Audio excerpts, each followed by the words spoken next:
ప్రభు ఘనమైన నామమునకు మహిమ కలుగును గాక.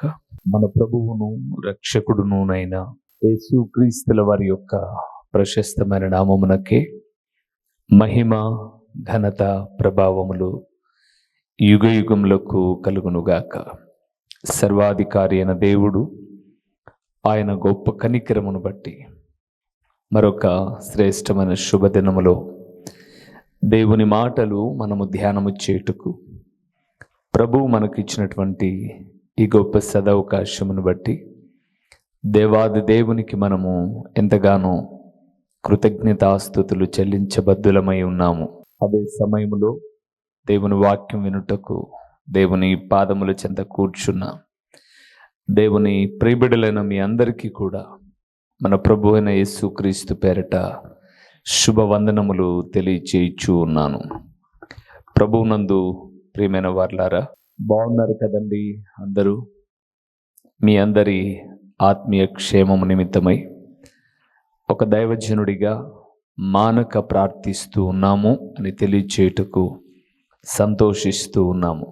నేనే కాదండి, మాకు దేవుడిచ్చిన స్థానిక చిన్న సంఘము కూడా ఈ వాక్య వీక్షకులైన దేవుని ప్రియబిడ్డలను మీ అందరి కొరకు ప్రార్థిస్తూ ఉన్నాము అని చెప్పడంలో ఏ విధమైన సందేహము లేదు. ప్రతి ఆదివారమునే కాక మంగళవారము, శుక్రవారము, ఆదివారపు సాయంకాలంలో కూడా ప్రత్యేకమైన నియామక కూడికలను మేము ఏర్పాటు చేసుకుంటూ ఆ కూడికలన్నిటిలో కూడా మీ అందరి కొరకు ప్రార్థిస్తూ ఉన్నాం.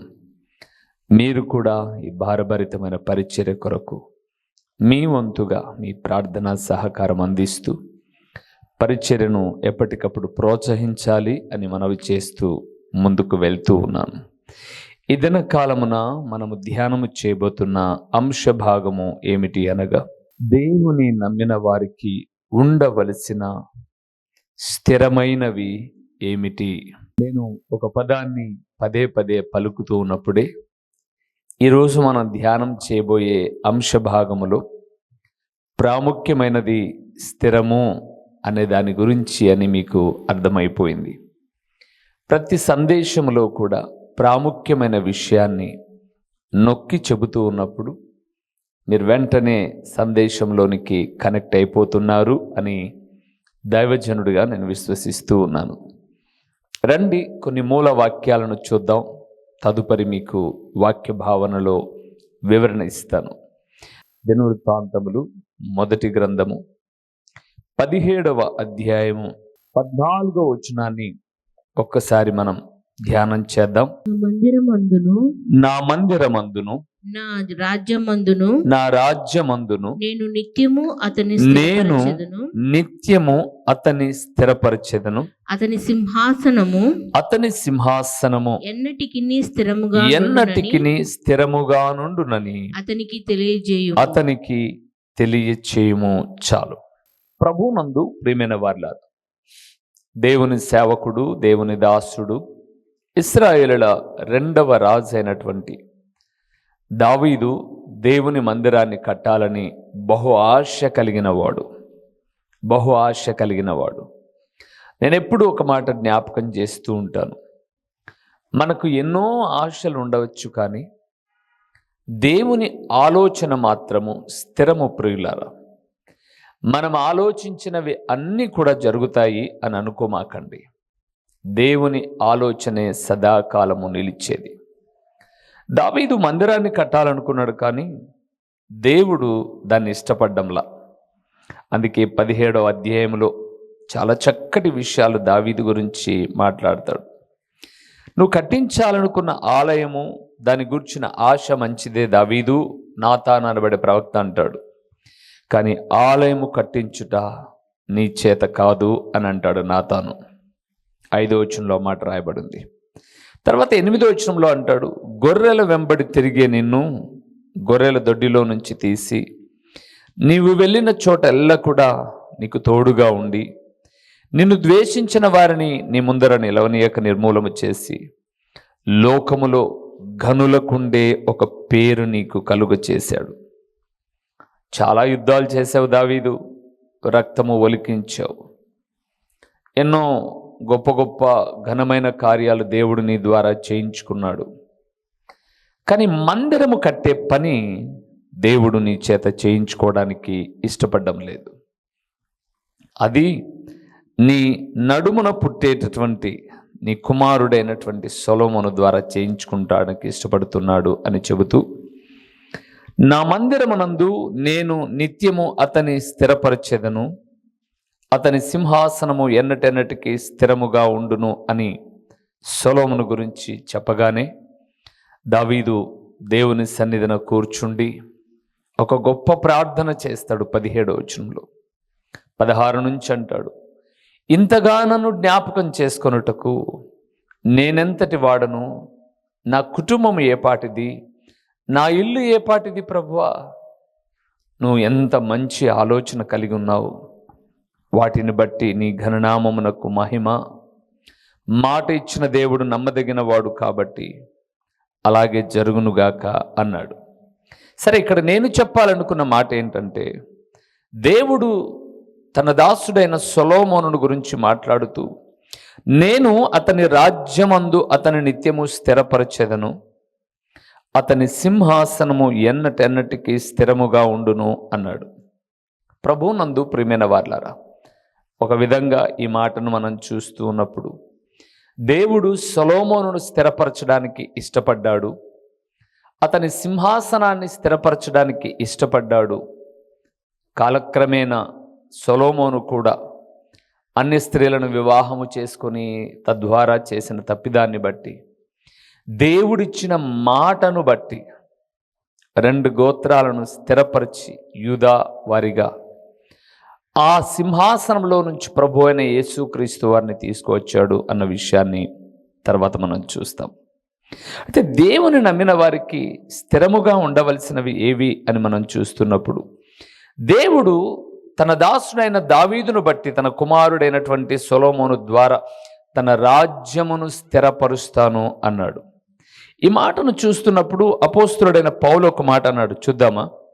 తెస్సలోనికి రాసిన మొదటి పత్రిక 3వ అధ్యాయము 8వ వచనాన్ని ఒక్కసారి మనం చూస్తే, పౌలు మహాభక్తుడు ఒక మాట మాట్లాడుతున్నాడు. తెస్సలోనికి రాసిన పత్రిక మొదటి పత్రిక 3వ అధ్యాయము 8వ వచనం, ఏలయనగా మీరు ప్రభువునందు స్థిరముగా నిలిచితిరా, మేమును బ్రతికినట్లే చాలు. దేవుని సంఘము, ప్రియ సంఘముతో పౌలు భక్తుడు మాట్లాడుతూ, ప్రభువునందు మీరు స్థిరముగా నిలిచిన ఎడల మేము బ్రతికినట్లే అన్నాడు. అవును ప్రియులారా, ఈ వాక్యం వింటున్న ఆత్మీయులారా, ప్రతి దినము ప్రకటించబడుతున్న పరలోకపు సంగతులను బట్టి మీరు స్థిరముగా వాక్యమందు నిలిచి ఉంటే, మేము ప్రకటించిన ఈ సువార్త స్థిరముగా ఉన్నట్లే. మీరు విని విడిచిపెట్టేశారనుకోండి, మేము ప్రకటించిన సువార్త వలన ఏ విధమైన ఉపయోగము లేదు. అందుకే దేవుడు స్థిరముగా ఉండవలసినవి ఏవో కొన్ని విషయాలు ఆయన మాట్లాడనై ఉన్నాడు. వాటిని మనం ధ్యానం చేద్దాం. కొన్ని విషయాలు మీకు చెప్తాను, ఏ విషయాల్లో మనం స్థిరముగా ఉండాలి, ఏ విషయాల్లో మనకు స్థిరత్వం ఉండాలి అని. మొదటి విషయానికి వద్దాం. 51వ కీర్తన 10వ వచనము, దేవా నా యందు శుద్ధ హృదయము కలుగ చేయుము, నా అంతరంగములో స్థిరమైన మనస్సును నూతనముగా పుట్టించుము చాలు. ప్రభువునందు ప్రియమైన వారలారా, దేవుని నమ్మిన వారికి ఉండవలసిన స్థిరమైనవి ఏమిటి అని మనం చూస్తున్నప్పుడు, దైవదాసుడైన దావీదు పశ్చాత్తాప హృదయముతో పాపము చేసినప్పుడు పశ్చాత్తాప హృదయముతో ప్రభు పాదాల చెంత చేసిన ప్రార్థన, మొరపెట్టిన మొర ఈ 51వ కీర్తన అని మనకు తెలుసు. అందులో 10వ వచనములో అన్నాడు, నా అంతరంగములో స్థిరమైన మనస్సును తనముగా పుట్టించు అన్నాడు. ప్రభువునందు ప్రియమైన వారలారా, ఈరోజు దేవుని నమ్మిన ప్రియబిడ్డలమైన మన జీవితాలలో ఉండవలసినది మొట్టమొదటిది స్థిరమైన మనస్సు ఉండాలి. దేవుని నమ్మిన వారికి ఏముండాలండి? స్థిరమైన మనస్సు. ఎందుకో తెలుసా? బైబిల్ గ్రంథం సెలవిచ్చింది, మనస్సు చంచలమైనది. అందుకే దైవదాసుడైన జ్ఞాని అయిన సొలొమోను సామెతల గ్రంథం 16వ అధ్యాయం చివరి వచనంలో మాట్లాడుతూ అంటాడు, పట్టణము పట్టుకొని వానికన్నా తన మనస్సును స్వాధీనపరుచుకునివాడు శ్రేష్ఠుడు అన్నాడు. మనసు చాలా చంచలమైనదండి, స్థిరమైనది కాదు. దావీదు ఎంత ప్రార్థనాపరుడో చూడండి. దినమునకు 7 మారులు దేవుని స్తుతించేవాడు, దినమునకు 3 మారు ప్రార్థించేవాడు.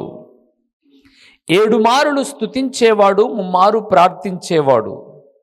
కానీ అతని మనసు స్థిరముగా ఉండకపోవటను బట్టి చేయకూడని పాపములో పడి, నేను యెష్షయి కుమారుడైన దావీదును కనుగొంటిని, అతను నా హృదయానుసారుడైన మనుషుడు అని దేవుడు చెబితే ఆయన హృదయాన్ని గాయపరిచాడు ఒక్క విషయంలో. మనం ఒక్క విషయమే కదా అని అనుకుంటాం, కానీ దేవుడు ఏ లోపము లేనివాడు.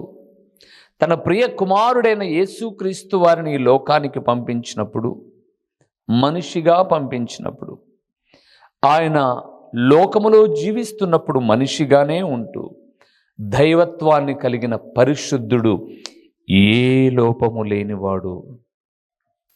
ఈరోజు ఈ మాట వింటున్న దేవుని కుమారుడా, మనస్సు పలు విధాలుగా పాపానికి, అనేకమైనటువంటి వ్యర్థమైన వాటికి తొందరగా లొంగిపోతుంది ప్రియులారా. అందుకే దేవుడు అన్నాడు తన దాసుడైన దావీదు ద్వారా, దేవా నా అంతరంగములో స్థిరమైన మనస్సు నూతనముగా పుట్టించు. మన మనస్సు స్థిరంగా ఉండాలండి. ఈరోజు చాలామంది దేవుని నమ్ముకున్నారు, కానీ మనసు స్థిరముగా లేదు. గాలికి రెల్లు కదిలినట్టుగా ఎటు పడితే అటు తమ మనస్సు ఊగిసలాడుతూ ఉందండి. ఒక దైవజనుడిగా జ్ఞాపకం చేస్తున్నాను, నీ మనస్సు దేవుని ఎడల స్థిరముగా ఉందా? నీ మనస్సు దేవుని ఎడల స్థిరమైనదేనా? ఒక్కసారి ఆలోచన చేయండి. బుద్ధిహీనుల మనస్సు స్థిరమైనది కాదు. దేవుని ప్రియబిడ్డలారా, నీ మనస్సు స్థిరమైనది కాదు అని అంటే నువ్వు ఏమై ఉన్నట్లు? బుద్ధిహీనుడవుగా ఉన్నావు, బుద్ధిహీనుడవుగా ఉన్నావు. అందుకే దేవుడు నాతో నీతో ఇరువురితో మాట్లాడుతూ ఉన్నాడు, మన మనస్సు స్థిరముగా ఉండాలి. దేవుని నమ్ముకున్న తర్వాత స్థిరముగా ఉండాలి ప్రియులారా. ఈరోజు బోధ ఎడల నీ మనస్సు స్థిరమైనదేనా? ఎన్నో బోధలు వచ్చేయండి లోకంలోనికి, కానీ విశ్వాసులమైన మనము ఏ బోధ యందు మన మనస్సును స్థిరపరచుకోవాలి అంటే, అపోస్తుల కార్యము 2వ అధ్యాయం 42వ వచనంలో చెప్పబడిన రీతిగా రక్షించబడిన విశ్వాసులు అనబడేటటువంటి వారు అపోస్తుల బోధ ఏంటో తెలుసా? మేము సిలువ వేయబడిన క్రీస్తును ప్రకటించుచున్నాము. అవును ప్రియులారా, బోధలో ఏముండాలి అంటే క్రీస్తు జననము, మరణము, పునరుత్థానము, రాబోతున్న ఆయన రాకడను గూర్చిన సంగతులు ఉండాలండోయ్. ఆ బోధ స్థిరమైనది. ఈరోజు బోధలన్నీ నూనె బాటల దగ్గర, అంజూరపు అడల చెట్ల దగ్గర, కాయల దగ్గర, ద్రాక్షారసపు దగ్గర, ఖర్చీపుల దగ్గర, అయ్యో వ్యర్థమైన వాటి దగ్గర బోధలు తిరుగుతూ ఉన్నాయి. ఒకసారి ఆలోచించండి. అందుకే నువ్వు ఏ బోధ వినుచున్నావో జాగ్రత్తగా చూసుకో. నీ బోధ సరైనదో కాదో చూసుకో అని దేవుడు మాతో మాట్లాడాడు. నువ్వు వినుచున్న మాట ద్వారా కూడా మాట్లాడాడు ప్రియులారా. ఈరోజు దేవుని వాక్యము అనబడేటటువంటిది కలిపి చెరుపుతూ ఉంది ప్రియులారా మనస్సులను. అందుకే దేవుడు మాట్లాడుతున్నాడు, విశ్వాసులముగా దేవుని నమ్మిన ప్రియబిడ్డలమైన మన జీవితాలలో మనసు స్థిరముగా ఉండాలి. నేను ఎప్పుడు ఒక మాట అంటుంటానండి, మనసు స్థిరముగా ఉంటేనే మనిషి స్థిరపరచబడతాడు. మనసు స్థిరముగా లేదనుకోనండి, మనిషి స్థిరపడలేడు, విశ్వాస జీవితములో స్థిరపడలేడు. అందుకే దావీదు ఎన్నో శ్రమల గుండా, లేకపోతే ఎన్నో కష్టాలు గుండా వెళ్ళినప్పుడు దేవుడు ఆయనను ఎంతగానో దీవిస్తూ వచ్చాడు, ప్రతి విషయమందు తోడుగా ఉంటూ వచ్చాడు. కానీ ఇక్కడ తప్పిపోయినప్పుడు అడుగుతున్నాడు, దేవా మరలా నేను ఇలాగ తప్పిపోకుండా నా అంతరంగములో స్థిరమైన మనస్సు నూతనముగా పుట్టించు అని ప్రార్థన చేస్తూ ఉన్నాడు. ఈరోజు ప్రభువునందు ప్రియులారా, మనము స్థిరపరచబడాలన్నా, మన కుటుంబాలు స్థిరపరచబడాలన్నా, మన ఆత్మీయ స్థితి స్థిరపరచబడాలన్నా, మనము స్థిరముగా ఉండాలన్నా మన మనస్సు స్థిరముగా ఉండాలండి. మన మనస్సు స్థిరముగా ఉండాలి. అందుకే జ్ఞాపకం చేస్తున్నాను, అలనాడు మొదటి దినవృత్తాంతముల గ్రంథం 17:14 చెప్పబడినట్లు సొలొమోను యొక్క రాజ్యాన్ని దేవుడు స్థిరపరచాలనుకున్నాడు. కానీ సొలొమోను మనస్సు దేవుని ఎడల ఏమి లేదు, స్థిరముగా లేదు. అందుకే కదా రాజుల మొదటి గ్రంథం 11వ అధ్యాయాన్ని మనం చూస్తే సొలొమోను హృదయాన్ని తిప్పారండి, మనస్సును తిప్పారు అతని భార్యలు. అందుకే ఏదైతే దేవుడు చెప్పాడో దానికి భిన్నముగా నడుచుకున్నాడు. ఈరోజు ఈ మాట వింటున్న దేవుని కుమారుడా, దేని చేత నీ మనసు తిప్పబడుతుందో నాకు తెలియదు, కానీ దేవుడు మాట్లాడుతున్నాడు. ఒక్కసారి దేవుని నమ్ముకున్న తర్వాత మన మనస్సు స్థిరముగా ఉండాలి. రెండవది స్థిరముగా ఏముండాలో చూద్దాము. తిమోతికి రాసిన 2వ పత్రిక 2వ అధ్యాయము 19వ వచనాన్ని చూద్దాం ప్రియులారా. 19వ వచనాన్ని మనం చూద్దాం. అయినను దేవుని యొక్క స్థిరమైన పునాది, దేవుని యొక్క స్థిరమైన పునాది నిలకడగా ఉన్నది. ప్రభువు తన వారిని ఎరుగును అనునదియు, ప్రభు నామమును ఒప్పుకొను ప్రతి వాడును దుర్నీతి నుండి తొలగిపోవలను అనునదియు దానికి ముద్రగా ఉన్నది. చాలు ప్రియులారా, మొదటిది ప్రభునందు ప్రియమైన వారలారా, స్థిరమైన మనస్సు ఉండాలి. దేవుని నమ్ముకున్న మనము స్థిరమైన పునాది మీద కట్టబడాలి. దేని మీద కట్టబడాలట? స్థిరమైన పునాది మీద. ఏమండి, లోకంలో ఒక నానుడు ఉంది కదా ప్రియులారా, 100 అబద్ధాలో లేదా 1000 అబద్ధాలు ఆడైనా ఒక పెళ్లి చేయాలి అని. తప్పు కదా ప్రియులారా. ఒక మాట మీకు చెప్తాను చూడండి. మీరు ఏదో ఒక ఇల్లు కట్టుకుంటూ ఉన్నారు, 100 అబద్ధాలు అనడానికి చెప్తున్నాను, లేదా 1000 అబద్ధాలు, లేదా కరెక్ట్గా నాకు తెలియదు, ఏదేమైతేనేమి మీరు ఏదో ఒక ఇల్లు కట్టుకుంటూ ఉన్నారు. మంచి ఇసుకను, మంచి సిమెంటును, మంచి కంకరను, కావలసినటువంటి శ్రేష్టమైన కడ్డీలను మీరు వాడుతారు ఇంటి కట్టడానికి కొరకు. ఇప్పుడు మీకు ఒక మాట జ్ఞాపకం చేస్తాను. మీరు కట్టేటప్పుడు, పిల్లర్స్ వేసేటప్పుడు, లేదా ఆ ఇంటి కట్టడం మీద బీములు వేసేటప్పుడు అక్కడక్కడ బాగా చూడండి, మంచి కడ్డీలే కొన్నారు, అక్కడక్కడ చిలుము పట్టిన, పుచ్చి పట్టినటువంటి కడ్డీలను వేసి పిల్లర్ వేస్తారా? అక్కడక్కడే కదా, అక్కడక్కడే కదా. పిల్లర్కి ఒక కడ్డీ అనుకుందాం, లేదా బీమ్కి ఒక కడ్డీ అనుకుందాం. చిలుము పట్టినది వాడతారా? వాడరు. ఎందుకని? ఈ చిలుము పట్టినది ఇంటిని కృంగజేస్తుంది అని.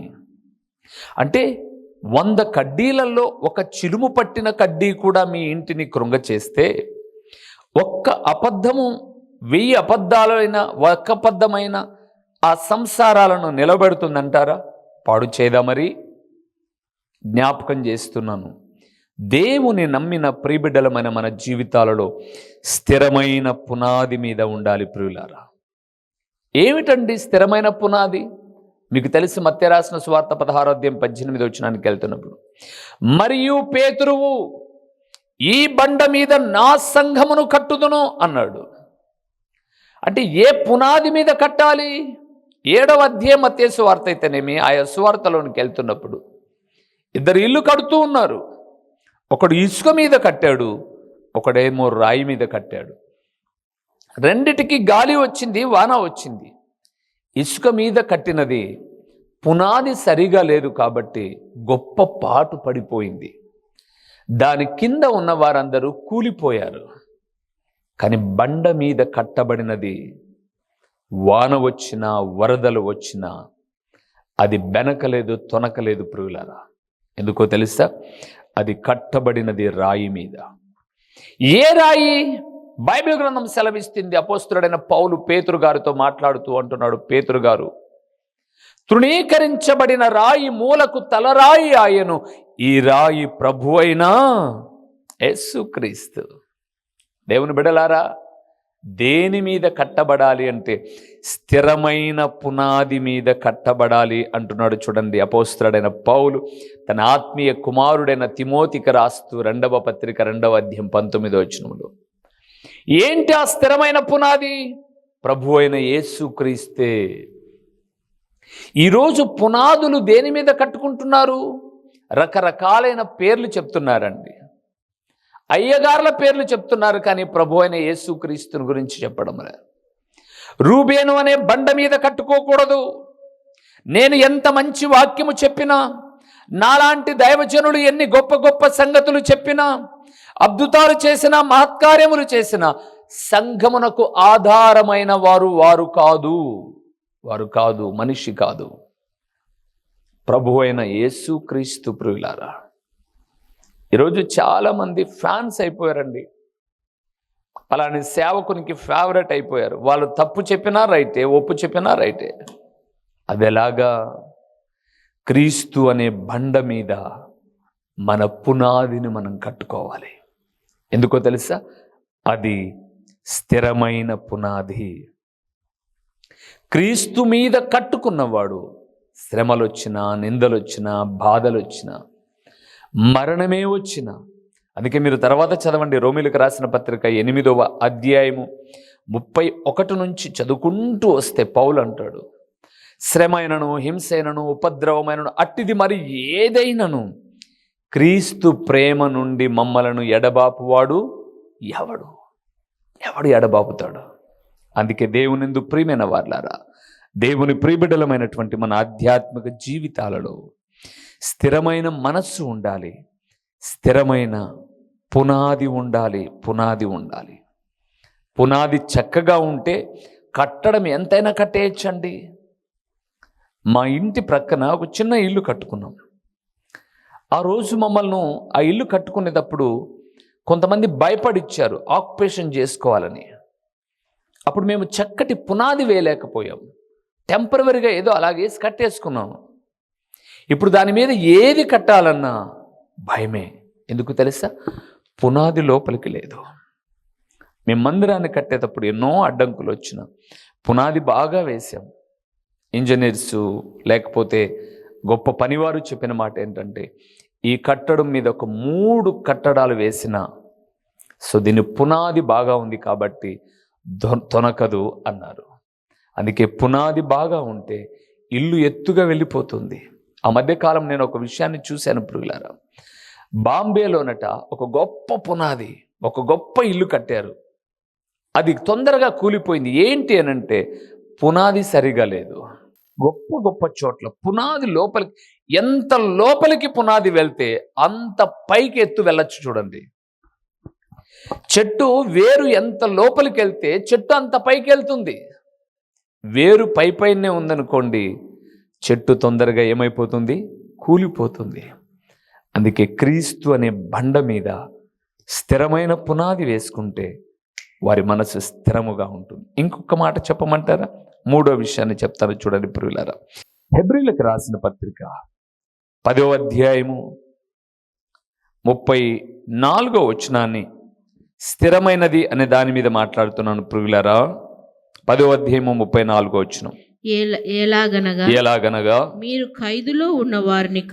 ఖైదులో ఉన్న వారిని కరుణించి మీకు మరి శ్రేష్టమైనదియు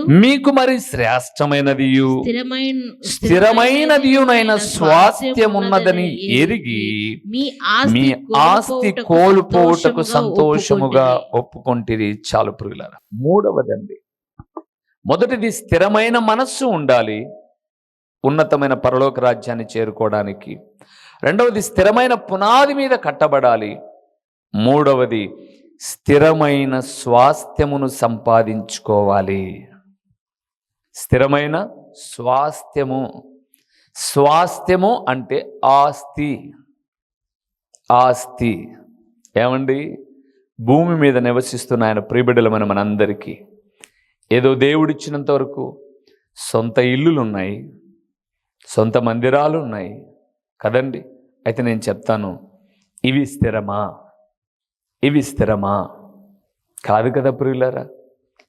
అందుకే కొన్ని పాటలు పాడేటప్పుడు స్థిరమని నమ్మకు ధర ఎవ్వరికి, పరలోకమే స్థిరము. అంటే ఈ లోకములో బ్రతికుండగానే పరలోకములో స్థిరమైన స్వాస్థ్యాన్ని మనము సంపాదించుకోవాలి. భూమి మీద చాలామంది ఈ లోకానికి సరిపడ స్వాస్థ్యాలను సంపాదించుకుంటున్నారు. ఇక్కడ ఒక స్థలం, అక్కడ ఒక స్థలం, ఈ ఊరిలో ఒక స్థలం, ఆ ఊరిలో ఒక స్థలం, ఇక్కడ ఒక ఇల్లు, అక్కడ ఒక ఇల్లు, స్థిరమైనవి ఉండాలి భూమి మీద, మనదని చెప్పుకోవాలి. గుడ్, కాదనను నేను. అయితే ప్రియులారా, ఇవి ఏవైనా మనము విడిచిపెట్టి వెళ్ళాల్సిందే. కానీ పరలోకంలో మనం సంపాదించుకునే స్వాస్థ్యము స్థిరము. అందుకే ఇక్కడ పౌలు అంటున్నాడు 10వ అధ్యాయం హెబ్రీయులకు రాసిన పత్రిక 34వ వచనములో, పరలోకము స్థిరమైన స్వాస్థ్యమని ఎరిగి ఈ లోకములో ఉన్నటువంటి కొన్ని ఆస్తులను మీరు కోల్పోవడానికి సంతోషించండి అన్నాడు. దేవుని ప్రియబిడ్డలారా, దేవుని మాటలు ప్రకటించడానికి వేల రూపాయలు ఖర్చు పెట్టడానికి అది ఆస్తే కదండి, దాన్నంతా వెచ్చించడమే కదా. ఎలాగ సాధ్యం అనంటే ఇక్కడ ఇన్వెస్ట్ చేస్తే అక్కడ పొందుకోవచ్చండి. ఇక్కడ పెట్టుబడి పెట్టాము అంటే భూమి మీద అక్కడ పొందుకోవచ్చు. అందుకే దేవుని ప్రియబిడ్డలారా, ఉన్న ఆస్తిలో, ఉన్న ధనములో, వస్తున్న ధనములో కొంతైనా నమ్మకమైన స్థిరమైనటువంటి పని కొరకై వెచ్చించండి. ఇక్కడ మీ పేర్లు వేయబడవు, మీకు చెక్క ముక్కలు ఇవ్వబడవు, కానీ మీకు పరలోకములో స్వాస్థ్యము సంపాదించి పెట్టే భాగ్యాన్ని మేము ప్రకటించే సువార్తలో మీరు పాలివారైనప్పుడు పొందుకుంటారు ప్రియులారా. అందుకే జ్ఞాపకం చేస్తున్నాను, స్థిరమైన మనస్సు ఉండాలి, స్థిరమైన పునాది ఉండాలి, స్థిరమైన స్వాస్థ్యాన్ని సంపాదించుకోవాలి. పరలోకమే స్థిరమైన స్వాస్థ్యం. ఇటు వాటిని సంపాదించుకోవడానికి మనల్ని స్థిరపరిచే దేవుని వైపు చూద్దాం.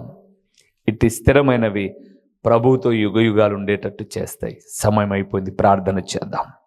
ప్రేమ స్వరూపి, కరుణా సంపన్నుడా, మీ ఘనమైన నామమునకు స్తోత్రములు చెల్లిస్తూ ఉన్నాము నాయనా.